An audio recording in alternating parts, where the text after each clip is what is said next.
excuse me. They turn that dang on over by there, over there, that turn, man. You turn that dang on, messing with my head, ain't right. That CERN ain't right.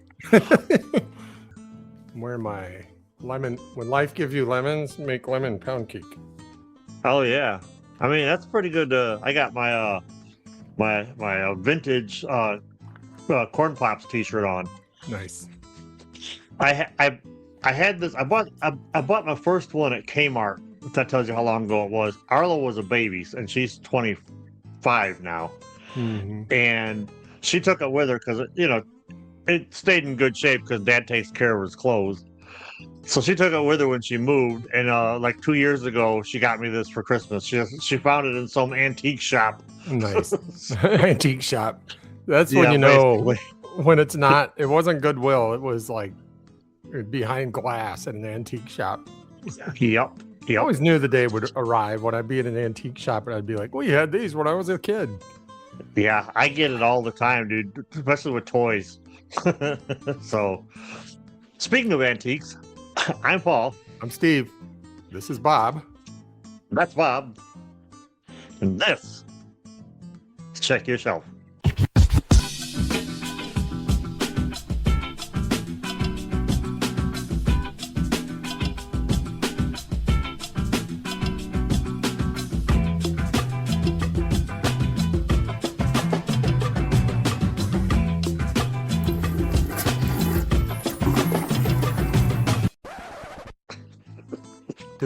Did we mention this is Bob? Yes. Okay. We mentioned that's Bob. Okay, that's Bob. I got to work on my pointing skills when it comes to Bob's right there. Okay. Say hi, Bob. Anyway, welcome to our little show. I've been reading Dorian Gray, as everyone knows, and it's all I've been reading. Aside from, I listen to this audiobook, but it's the same audiobook I always listen to. And it's the space opera with the quirky, sarcastic beer can artificial intelligence. We don't use artificial intelligence on this show. In fact, very little human intelligence goes into this. That's correct. But anyway, that means I haven't read any. This is a really good book, and I've been excited. I'm getting close. Look how close I am. See where the receipt is. I've got about... Let's see, I'm on page 186 out of 220 something. So whatever that adds up to, 35. I'll put it down below. Put it down below. 35 pages or so. And yeah, so that's and as predicted. So I'm reading along. Wait. Let's let past Steve describe this, because he did a better job than I would ever do. When reading Dorian Gray, one glides on an undulating sea of beautiful prose and refined happenings of gentlemen and gentlemen. Then one runs headlong into chapter 11, a dense mire of thick exposition and lists of sights and scents and flowers, music and musical instruments and gems and precious metals and embroideries and even Catholic vestments. It is really something. And I'm reading this thing and it's like, it's almost like, what's that other book I like? It's around here somewhere. A Room with a View. I'm like, oh, it's just this beautiful, gentler time and gentlemen living gentleman lives, right? I mean, I know there are poors over there during that time in London and things are miserable, but yeah, these guys are rich. So they don't concern themselves with the lives of the poor, right? Yeah. But it's a good book, right? I'm reading it, and then I start chapter 11. I get a couple of pages in, and I don't know what's going on. So I go back and I start it again, and then I start it again, and then I grab my handy internet machine, and I look up what is the most challenging chapter in A Picture of Dorian Gray. All over Reddit, all over Goodreads, all over everywhere. Chapter 11, they say. And I'm like, oh, now I get it. And somebody said it's often called a chapter of lists. And It is. And basically when I get done and I do the whole official review, I'll talk about what that chapter serves as. But I could tell by the time I was done, man, we're about to go into Act 3, and Act 3 is going to be a wild ride. And so now I'm on chapter is this? Chapter 16. So I'm just starting chapter 16, and oh man, the crap that's already happened since chapter 11. Like, it's wild. So you know how in movies they say when it rains, things are about to take a turn? Like it's just something's going to change. That was chapter 11. After it's like, okay, something's changed and we're about to go, and I can tell where this is headed, and it's headed nowhere good.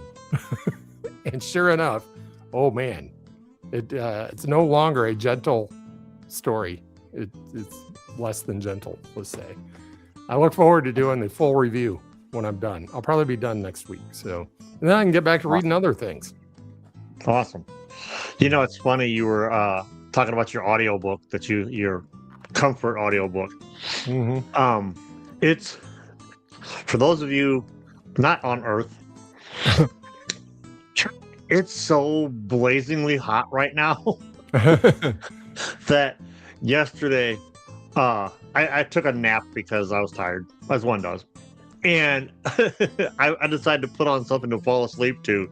So in order to cool down, I put on my favorite audiobook of At the Mountains of Madness because I knew it was cold, trying to get it in my head that it was cold. Yeah.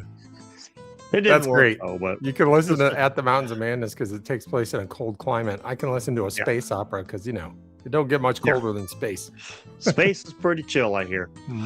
Or go back and watch our video about At the Mountains of Madness if you're hot. It might cool you down.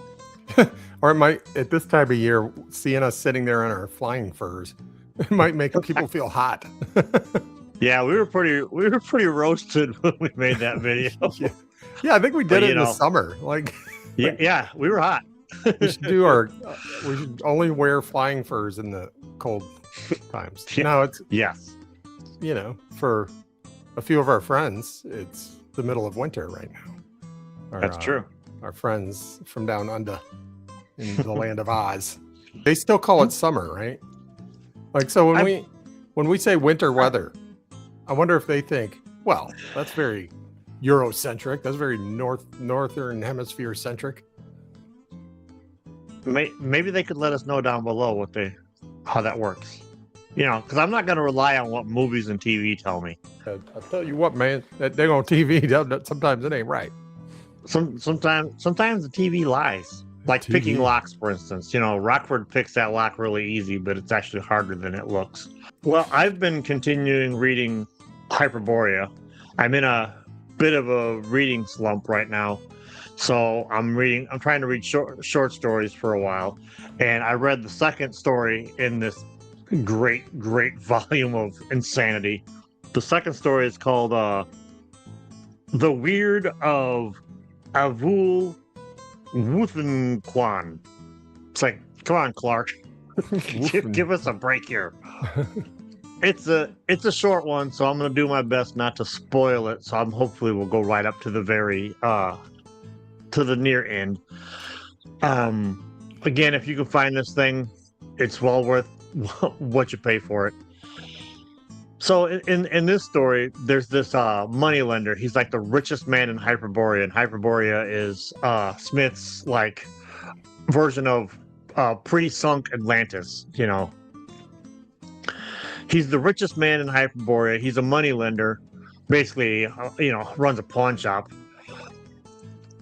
And he's walking down the street one day, and this beggar comes up to him and wants to for some change, he'll read your fortune for you. And the moneylender's like, I ain't got time for that. I don't believe in all that. And the fortune teller's like, well, okay, well, how about half of that then? And he's like, no, not going to happen. He goes, all right, well, I'll tell you this. How about this? I'll tell you your fortune, and if you like it, then you can pay me. It's like, all right, whatever. So he rattles off this like fortune that's like right out of a fortune cookie. It's so generic that the guy's like, I don't have any time for that. So he walks away, you know. Well, about 3 or 4 months later, he's in his shop, you know, counting his diamonds and gems and jewels and gold and stuff. And this mysterious figure enters his shop and has these 2 rubies that he wants to, you know, basically pawn off. And the guy basically hustles them down to a lot less than they're worth. So the mysterious figure begrudgingly takes his money and walks out the door. So the moneylender, he's like all like proud of himself for accomplishing, you know, for basically getting these extremely rare these 2 rubies that are extremely rare, very beautiful for like next to nothing. And he knows the guy's not going to come back because, you know, he's the kind of guy that you figure he's probably going to he's going to go off on a quest and you'll never see him again. Or get killed in an alley, stuff like that. He gets so caught up in his reverie about all of his gems and everything that he notices the 2 rubies are on a table on the table, like roll off the table and roll out the door. And he's like, you know, this is Hyperborea, so it's probably that this happens every day apparently. So he starts chasing after these rubies as they're rolling down the street. And it's so funny because like the guy's not in the best shape, you know. So after a while, he gets tired of chasing these rubies, and as he slows down, the rubies slow down, and then he speeds up, and they speed up, and it's just a game of cat and mouse all the way through town. And then before he knows it, he's out in the woods, and he sees the 2 rubies roll into this like cavern. So, being the greedy guy that he is, he goes into the cavern to find his rubies. And he gets in there, and there's this massive just pile of precious stones that have basically like a ball pit. You know, your kids ever played a ball pit? Because it's like this big hole in the ground, and it's just piled like Smaug's treasure, but it's all, you know, priceless gems. So he just dives in, right? And he's filling his pockets and still looking for his 2 rubies. And this huge, weird slimy thing with like tentacles and bulgy eyes and a big mouth, you know, just kind of like oozes up out of him. And I don't know if I want to go any further than that. All I can say is the generic fortune that the beggar gives him basically comes true, but it's so clever how it all plays out. I think I like this story better than the 7 Geshes because this one actually has like a 3-act structure, whereas the 7 Geshes is just like you're just exposed to all the weird stuff that's in Hyperborea. This is kind of like a cautionary tale about greed, I guess we'll call it. So it kind of works a little better. It's very small, that's why I don't want to spoil too much of it. I read it while you were talking about it. I finished it before you got done describing it. That's about how long it takes. I love the idea that you could be the richest man in Hyperborea as a pawn shop owner, not a spaceship inventor or a politician or. Well, and again, the way he describes stuff, like when the beggar. When he turns down the beggar's last offer, like the beggar's eyes get like he describes them as like they turn into like little black pits with little small black venomous vipers, you know, hiding in them, and it's like that's what this entire book is. It's stuff like that, and it's so good. Nice. So you had mentioned that you were in a reading slump. Yeah. And so you're reading short stories. It's an interesting strategy. I kind of like that because if you're like, I just don't want to commit to anything, like what, when I'm in a reading slump, I I think it's that. I think it's like I just can't commit to anything. I can't get into anything. Like if I a few times I started. I don't know if I've mentioned I'm reading this book, A Picture of Dorian Gray. I don't know if I brought that up yet. I started it several times over the past year. You remember I got it for like Christmas. Yeah, a year and a half ago. Yeah, and I've been trying. Or maybe I got it for Christmas this year. Anyway, I got it a long time ago, and I've been trying this. I just couldn't get into it. Maybe that's a reading slump. And during that, and Martian Chronicles is another example. Back when we did our show with, you got this. Pulp Mortem, Yeah. Jake. Back when we did our show with Jake, Bob. Back when we did our show with Jake. Remember that, Bob, don't you? Oh, that's right. He wasn't around yet. Anyway, I tried to read Martian Chronicles, and I don't know what it was. And now I'm reading it now. Well, I guess I'm also reading Martian Chronicles. I should have mentioned. It's my when I go to bed, trying to get tired reading thing. And it's going down like water. It's fine. I don't know why. Sometimes I don't have it in me, I guess. That's probably why I did so poorly in school, because I didn't want to do the work at the time, but later on in life I was doing the work, because I wanted to do it in my own time. But I generally use short stories for like palate cleansers between novels, because like my brain is. I know a lot of readers can like put down a book, grab the next book, and that's not me. It's the same way when I'm working on like art projects and stuff. Like I'll do it when I finish a big art project. My brain is so fatigued from the experience of that I have to do something small. So I do like a lot of just doodles and stuff like that. Yeah, that's kind of how I equate short stories. It's like, but I do love them. They're my favorite format for reading anything is a short story. But I do like my novels. But so it's easy for me to go back because of my love for short stories. It's easy for me to go back to them, between novels. Yeah. But I don't have the attention span. I showed you the picture. Maybe I'll put it up here of my half-read stack of books that I just can't get back into right now. So I just been trying to read more short stories, and unfortunately I've been watching a lot of television, which is good for Return of the Son of the show. Bad for us. That'll rot your brain. Find that balance. Yeah. Well, you could watch movieizations of books and then come talk about that. Is that what it's called? A movieization? There is a word for that. A movie adaptation? Adaptation. Is that the word? Adaptation. It's an adaptation, Bob. I guess my question is then, I was curious what other people do. Like, do you actually experience reading slumps? 2, what do you do to get out of them? And if you're like a booktuber, what do you do?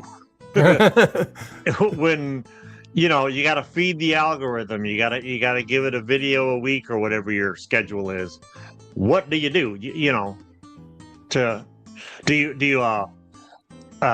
make up a topic and talk about it? Which is we've done that a time or two on this show, where we don't really talk about a book or a story per se, but we discuss, like when we talked about why weird fiction.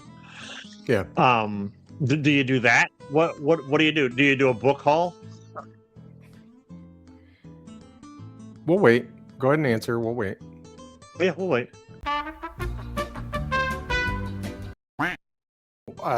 Speaking of making up topics, that's what we did today. We're like, pretty much, I'm really just reading this. And we could talk about book slumps, what causes them. I tend to forget what I'm reading. I can't believe I forgot that I was reading Martian Chronicles. I don't know about you, but like, does it just seem like between today and the last time we did this was like 3 weeks ago? It just seems like it was about a month ago, but I know it hasn't. Yeah. I don't know. I didn't get that. But I can understand why you might have. I like when people do that, when it's like, no, I don't feel that way, but I can see why you might.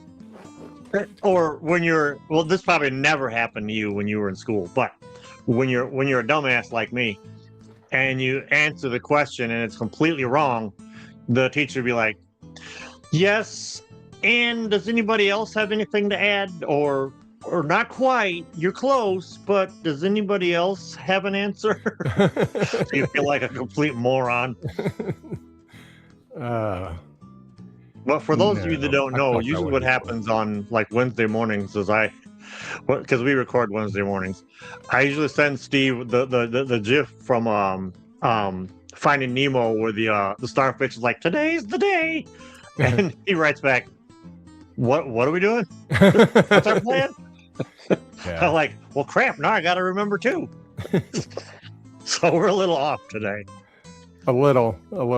It might feel like a reading report. It might feel like something else. I don't know what it's going to feel like. Yeah, but that's one of the reasons why I like Brian's channel, The Bad Taste Book, so much, because he's just like, man, he just starts. It's whatever it's going to be. This is what it is. Yeah, you know, people seem to like that. Yeah, back to the Martian Chronicles. I have to say, I'm a little put off by something, and that is the cartoonish way in which. So you got the first two expeditions, right? You got to that one, didn't you? The second expedition, where they're running around trying to convince people they're from Earth, right? Mm-hmm. And that people think they're just, insane. And there's only one cure for insanity on Mars. Yeah. Oh, yeah. Yeah. It's the death penalty. But it's so cartoonish because I'm like, okay, I would love to see how Bradbury views what would first contact be like. The way he sets it up is they had no plan, right? The Earthlings just kind of showed up and like, we'll just go to the first house we see. Knock on the door. And whoever answers the door will help us figure out what to do next, right? They had no plan. Did they not do a flyover? Did they not like monitor communications from Mars to figure out their society, figure out who's in charge? Maybe try to make contact via radio ahead of time and say, we've invented a way to travel to Mars. We come in peace. We mean you no harm. We're from the third planet. We'll be there next Tuesday by 10 o'clock if all goes well, if the creek don't rise. If Lord ancient astronaut willing, and if the supernova don't rise, I don't know. Or the canals don't rise. Yeah, the canals don't. And then I thought, well, okay, I get it. He's kind of tongue in cheek. It's like a cartoon. And he just wanted to say, it's sort of a Hitchhiker's Guide to the Galaxy take on what would happen if we went to Mars. Yeah. And it put me off a little bit until I was like, okay, I'm taking this way too seriously. Bradbury, this is not meant to be hard science fiction. He is not Arthur C. Clarke. He's Ray Bradbury. Right. Well, I'll say a couple things. One, I honestly like the Martian Chronicles movie / TV show that came about when we were kids. Mm-hmm. The way they handled this story, I like it better than the actual story in the book. I don't remember it. It feels like a Twilight Zone episode, but it really and it plays out as such in the episode. I don't know where you can watch it if you ever want to see it, but it's probably on YouTube. It's just that old and nobody cares about it. But yeah, the way they handled it was really good, I thought. And the other thing is, the future past was a different time back then, so they handled things differently. 1999 was a different time. The future was a different time back then. Yeah. And I thought when you said you got put off, I thought you were talking about, there's a particular story in this one that's a little bit hard to read. It's like in the second half of the book. Okay, I might not be Um, to it yet. yeah. It. Hang on. Okay, go ahead. It can come off a bit racist, but I don't think it was meant to be so. I can't imagine. I can't imagine Bradbury, with all the stuff that he wrote, be racist. But his portrayal of African Americans is a bit cringy. But I don't think it was meant to be derogatory. I think it was just, or maybe he was trying to get a point across with it. I'll let you know when I get to it. I remember it. I don't remember the details. But once Yeah. I've read it, maybe I'll bring it back here to this meeting. All right. Well, before we overdo it, overheat, and all that other fancy stuff, I don't know. You got any last regrets? I just remember, when life gives you lemons, you make lemon pound cake. Having said all that, to say all this, I'm Paul. I'm Steve. That's We Bob. hope you enjoyed our little bit of chaos. And if you do, you know what to do down below. But remember, most of all, the next time you're looking for something to read,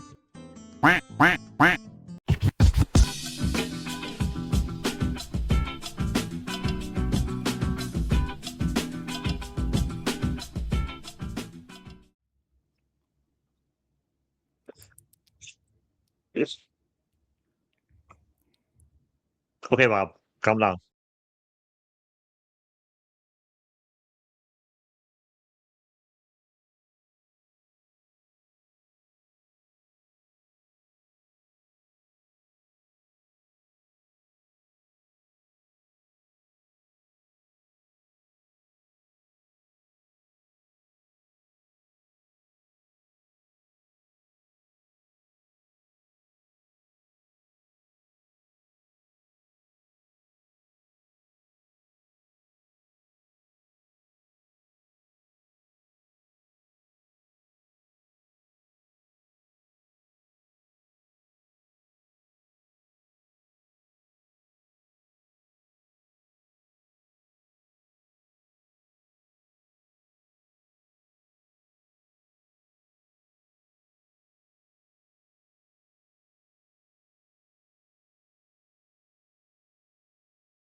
Pulp mortem.